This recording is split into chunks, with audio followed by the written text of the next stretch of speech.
Security cameras captured this moment, the last time anyone saw America's youngest pop sensation. Diana Sterling, 16 when she made judges cry on American Idol, 18 when she earned millions, and 23 when she vanished with $20 million that wasn't hers. She was America's sweetheart. Now she's America's most wanted. Have you ever trusted someone blindly because of their fame?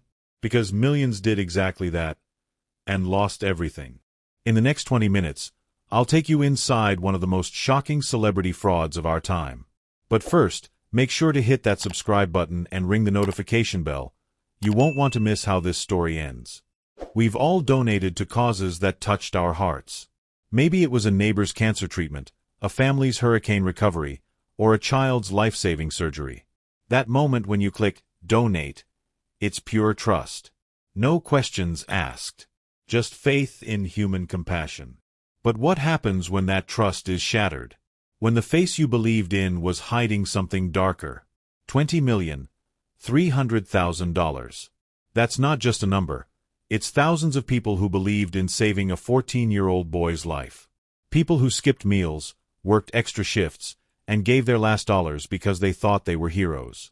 By the end of this video, you'll understand why this case changed crowdfunding forever.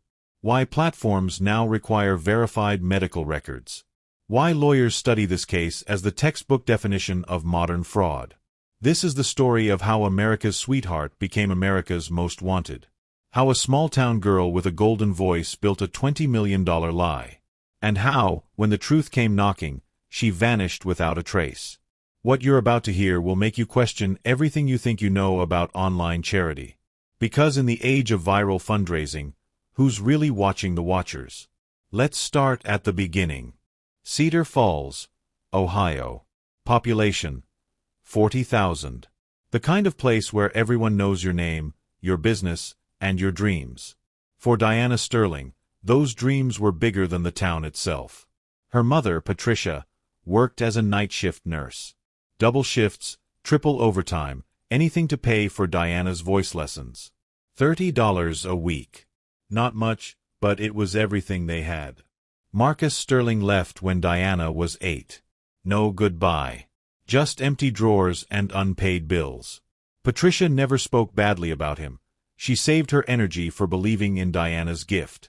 By 16, Diana had won every local competition.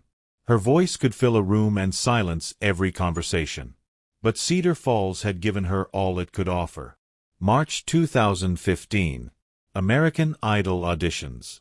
Diana waited 4 hours in line, clutching her mother's lucky necklace. When her name was called, her hands shook so hard she could barely hold the microphone. She chose Hallelujah by Leonard Cohen. Not because it was trendy, but because it reminded her of the church where her grandmother sang. Where she first understood the power of music. Simon Cowell stopped mid-yawn. Jennifer Lopez covered her mouth. Harry Connick Jr. leaned forward. 30 seconds in, the room transformed. By the end, grown men were crying. "I have never heard someone your age sing with that much soul," Jennifer said through tears. "You just changed your life." America fell in love immediately. Third place felt like winning to everyone except Diana. She wanted more. Deserved more. Record deal, $15 million advance. First album, platinum in 6 weeks. Second album, double platinum. Concert tours sold out in minutes. At 18, Diana Sterling had conquered the music world. But fame is a double-edged sword. Photographers followed her to grocery stores. Tabloids documented her every relationship, every mistake, every vulnerable moment. Diana's breakdown. Sterling's meltdown. America's sweetheart in crisis. The pressure crushed her slowly. Panic attacks before concerts. Sleepless nights. Anxiety medication that didn't help. Depression that her team called exhaustion. Cancelled shows meant cancelled revenue. Her perfect image cracked, and with it, her earning power. Success came at a price nobody saw coming. The girl who once dreamed of saving her family had become someone who needed saving herself. But nothing prepared her for what came next. Tyler Sterling was 14 when the tremor started.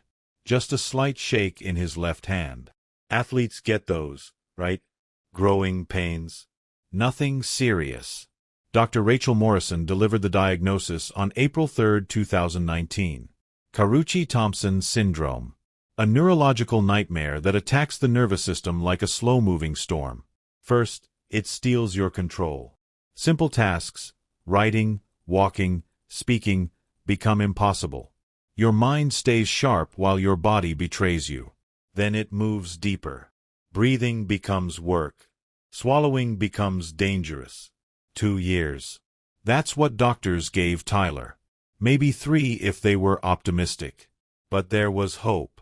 A clinic in Geneva claimed breakthrough results with an experimental treatment. Stem cell therapy combined with gene editing. Revolutionary science for a devastating disease. $20 million. For most people, an impossible sum. For Diana Sterling, supposedly just a financial transaction. Here's what fans didn't know. Diana's wealth wasn't sitting in a checking account. Her millions were locked in investments, managed funds, retirement accounts. Accessing even 10 million would take months of paperwork. Her recent albums weren't selling. Cancelled concerts meant cancelled revenue. Her management team grew increasingly nervous about her financial stability. Look at this photo. Diana's holding her brother's hand as he struggles to lift a water glass. She's the sister who raised him when Dad left, who paid for his school clothes with her American Idol winnings. Tyler was losing 5 pounds every month. His voice grew quieter each day. Soon, he wouldn't be able to say, "I love you" back. Time was running out. The treatment needed to start immediately. Every day meant lost opportunity. Every week brought Tyler closer to the point of no return. So Diana made a choice. In her mind, it wasn't fraud, it was family. She would ask America to help save Tyler. The same America that loved her voice would love her brother. But here's where the story takes a turn you won't expect. The Diana who created the GoFundMe wasn't the same innocent girl from Cedar Falls. 3 years of fame had taught her something dangerous. How to manipulate emotions, how to craft the perfect tragedy, how to make people believe anything she wanted them to. If this story is keeping you on the edge of your seat, smash that like button and let me know in the comments. Have you ever faced an impossible choice? One where right and wrong weren't clear-cut? Because what Diana did next would cross every line. November 15, 2019. Diana clicked Publish. Her GoFundMe page went live at 11:47 p.m. Help save Tyler Sterling, a fight for life. The cover photo was perfect. Tyler, pale and brave, giving a thumbs up to the camera. Diana beside him, tears in her eyes but determination in her smile. The caption read, "Every dollar brings my little brother closer to life." Within hours, the campaign exploded. The first $1,000 came from Diana's fans. Then Jackson Wade, the Grammy-winning country star, donated $50,000 and shared it with his 12 million followers. Isabella Martinez followed with $30,000. Then other celebrities jumped in. It was a digital avalanche of compassion. $100,000 in the first day. $500,000 by day 3. $2 million by the end of the first week. Diana mastered the art of the update video. Week 1. Tyler struggling to walk. Week 2. His favorite toy sitting unused. Week 3. Recording him trying to say her name, his voice barely a whisper. Each video triggered another surge in donations. Diana learned to time her updates perfectly. Sunday evenings brought the highest engagement. Photos of Tyler sleeping got more sympathy than action shots. "Tyler is so brave. Praying for you. Diana, you're an angel for doing this." 6 months later, March 2020, they hit the goal. $20.3 million. The largest medical GoFundMe in history. Diana's celebration video went viral. Through tears of joy, she promised Tyler would get the best possible care. "You've all given my brother a chance at life," she sobbed. "I'll never forget this." CNN called it a miracle of modern crowdfunding. The Today Show featured them. Good Morning America brought Tyler on via video call. But something was missing. The treatment updates everyone expected never came. Medical information stayed vague. Privacy laws, Diana explained. Doctor-patient confidentiality. May turned to June. June to July. Still no treatment progress reports. Where's the update about the Swiss clinic? When does Tyler start treatment? I donated $500 for specific treatment progress. Diana's responses came through her management team. Tyler's care remains private. Updates coming soon. Medical privacy prevents detailed sharing. But some donors started asking questions. David Krueger, a financial journalist who donated $500 himself, decided to investigate. What he found would shock the world. David Krueger had spent 20 years exposing financial fraud. When he donated to Tyler's fund, it wasn't charity, it was investment in hope. But hope demanded accountability. Krueger called the Geneva Clinic. We have no record of Karuchi-Thompson syndrome treatment, the receptionist informed him in accented English. We have never worked with Diana Sterling. He contacted Dr. Williams, a leading neurologist. $20 million for experimental treatment? No current therapy costs anywhere near that amount. $5 million would cover the most advanced treatments available. Digging through public records revealed something disturbing. Diana had purchased a $3.2 million mansion in Malibu. The transaction date? Just 3 weeks after the GoFundMe reached $20 million. Anonymous sources leaked financial documents. The money wasn't going to Swiss clinics. Instead, it flowed through multiple accounts like water finding cracks. Krueger discovered 13 different LLCs created in Diana's name across 5 states. Money transferred to the Cayman Islands, Luxembourg, and yes, Switzerland. But not to medical facilities. He published his findings July 15, 2020. The Tyler Sterling Treatment Fund. Where did $20 million go? Within hours, social media erupted. #WhereIsOurMoney trended worldwide. Donors shared screenshots of their contributions, demanding answers. I gave my rent money. I donated my Christmas bonus. My grandmother gave her last $20. GoFundMe suspended the campaign immediately. Their emergency response team had dealt with smaller frauds, but nothing approaching this scale. The FBI opened a formal investigation. Agent Sarah Chen led the task force. Wire fraud charges could mean decades in prison. Diana's lawyers held an emergency press conference. Ms. Sterling categorically denies any wrongdoing. All funds have been used appropriately for Tyler's medical care. When investigators arrived with subpoenas, they found something troubling. Diana's business manager had resigned weeks earlier, citing philosophical differences. August brought more pressure. Forensic accountants traced millions to cryptocurrency exchanges. The pattern was clear. Diana had prepared for this investigation. Diana made her first public appearance in months. Dark sunglasses, a baseball cap, darting into a black SUV. She looked haunted. More leaks emerged. Staff emails discussing narrative management and damage control. Messages about maintaining Tyler's sick appearance for photos. September. October. The walls were closing in. Then, on October 15th, neighbors noticed something strange. Moving trucks at Diana's house. By morning, she was gone. Security cameras captured her leaving for the last time. Tyler wasn't with her. Nobody was. Inside, investigators found an empty house and a single note. Neighbor Karen Wu was walking her dog when she saw the moving truck. Strange time for a move, she thought. Diana Sterling's Malibu mansion had 3 trucks in the driveway. Security cameras captured everything. Men in uniform loading boxes, furniture, personal items. Diana directed them, checking things off a list. Methodical. Planned. By morning, investigators found a ghost house. Designer clothes still hanging in closets, but electronics, computers, phones, hard drives, all gone.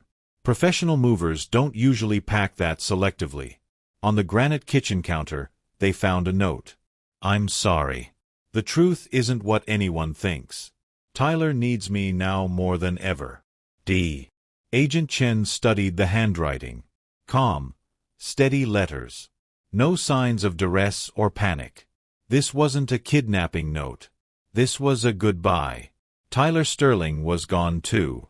Hospital records showed his mother, Patricia, had checked him out 14 days earlier. New treatment facility, she'd told staff. No forwarding address provided. Financial investigators worked 20-hour days mapping Diana's money trail. They found a maze, 47 bank accounts across 11 countries. Cryptocurrency wallets containing millions. Virtual private networks hiding digital footprints. The FBI discovered Diana had been planning this for months. She'd hired cybersecurity specialists who taught her about encryption, financial advisors who specialized in offshore banking, legal consultants who understood extradition laws. 4 theories emerged among investigators. Theory 1. Diana orchestrated everything from the beginning. Tyler's condition was exaggerated. The whole campaign was a masterclass in emotional manipulation designed to steal $20 million. Theory 2. Tyler's condition was real. Diana genuinely tried to get treatment but got desperate when legitimate options failed. She used the money for underground medical procedures, unproven treatments, anything to save him. Theory 3. Diana became involved with dangerous people who discovered her fundraising success. They threatened Tyler unless she handed over the money. Her disappearance was protection, not escape. Theory 4. The stress broke Diana's mind. She genuinely believed she was saving Tyler through methods that made sense only to her deteriorating mental state. The money funded delusions, not deliberate fraud. November 3, 2020. Diana Sterling joined the FBI's most wanted list. Not for violence, but for the largest crowdfunding fraud in American history. Interpol issued a red notice. 194 countries now watched for Diana and Tyler Sterling. The first sightings came quickly. Bangkok Airport, Paris train station, Mexico City hotel. All false alarms. Diana had vanished like smoke. Her trial proceeded without her. Federal prosecutors presented their case to an empty chair. The verdict: guilty on 17 counts of wire fraud. Days became weeks. Weeks became months. Still no trace. December 2020. A hotel employee in Bangkok swore she saw Diana Sterling registering under the name Diane Stevens. Same auburn hair, same height. Security footage was too blurry to confirm. Geneva Airport, January 2021. A woman matching Diana's description inquired about treatments for neurological conditions. She paid cash for information, spoke perfect English with an American accent. By the time authorities checked, she'd vanished. The strangest sighting came from Argentina. Dr. Rodriguez reported a young woman brought a teen boy to his underground clinic. She paid $2 million in cryptocurrency for experimental treatments. She called him Tyler, he told investigators. Financial experts followed the money trail like detectives following breadcrumbs. Diana had converted millions to Monero, a privacy-focused cryptocurrency virtually impossible to trace. She'd created a digital ghost network. Investigators found companies registered under variations of her real name. D. Sterling LLC, Sterling Medical Solutions, DS Holdings. Each received funds, transferred them, then dissolved. A shell game with $20 million. Patricia Sterling broke her silence in 2022. Sitting in her modest Ohio apartment, she faced reporters with tired eyes. "I haven't seen my children since October 2020, she said. "I get Christmas cards with no return address. Always the same message: we're okay. Love you." Patricia's text messages and emails were monitored by the FBI. No communication with Diana ever surfaced. Either she was innocent, or they both were extremely careful. The case revolutionized crowdfunding. GoFundMe implemented verification requirements.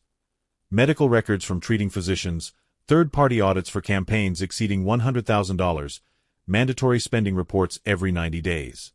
Congress passed the Tyler Sterling Act in 2023. Online fundraising platforms now face criminal liability for campaigns exceeding $500,000 without proper verification. Banks must report suspicious activity involving crowdfunding proceeds. As of March 2024, Diana and Tyler Sterling remain missing. The FBI still receives tips weekly. Some credible, most wishful thinking. Computer-generated age progressions show what they might look like now. Tyler would be 19. Diana, 27. 4 years have passed. Their faces could have changed completely. The case raises uncomfortable questions. Was Diana a criminal mastermind who played the ultimate long game? Or a desperate sister pushed beyond reason? Medical experts remain divided. Some point to evidence suggesting Tyler's condition was genuine. Others note inconsistencies that suggest exaggeration, possibly outright fabrication.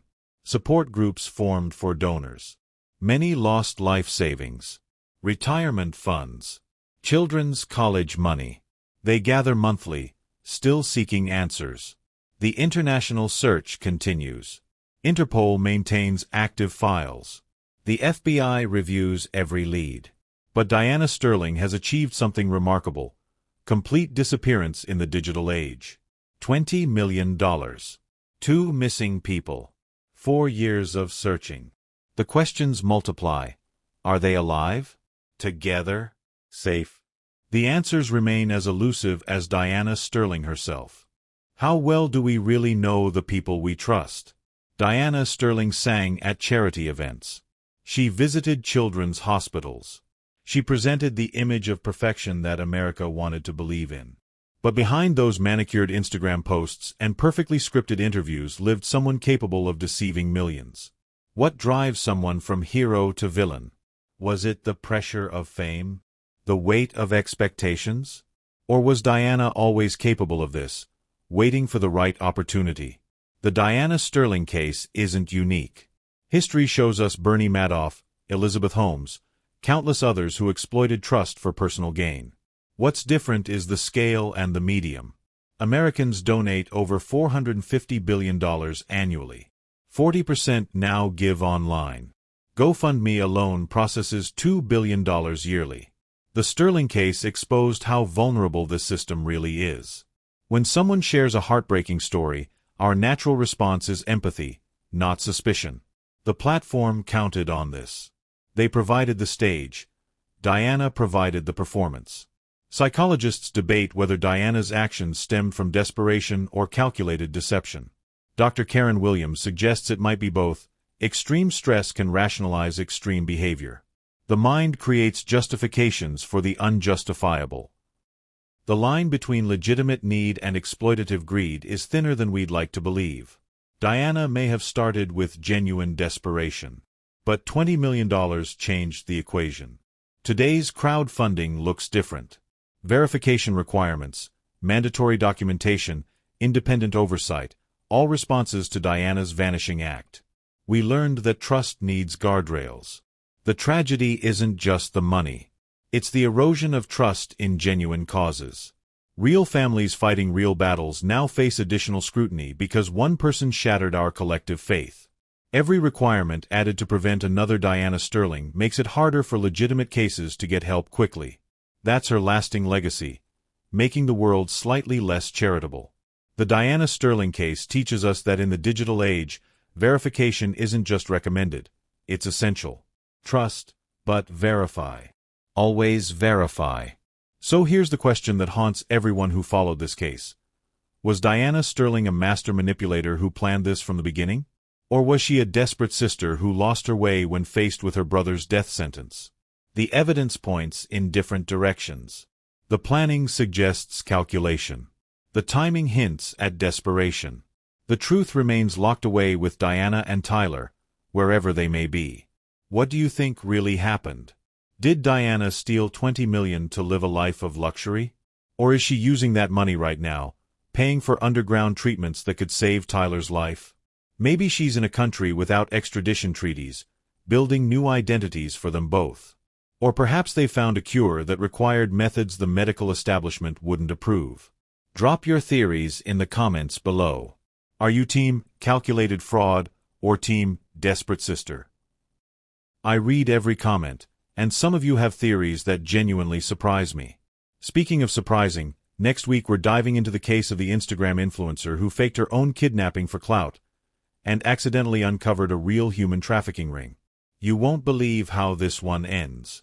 Don't forget to subscribe and hit that bell icon for more shocking true crime stories that will make you question everything you think you know about the people we trust. Because in the world of true crime, the most unbelievable stories are often true, or are they?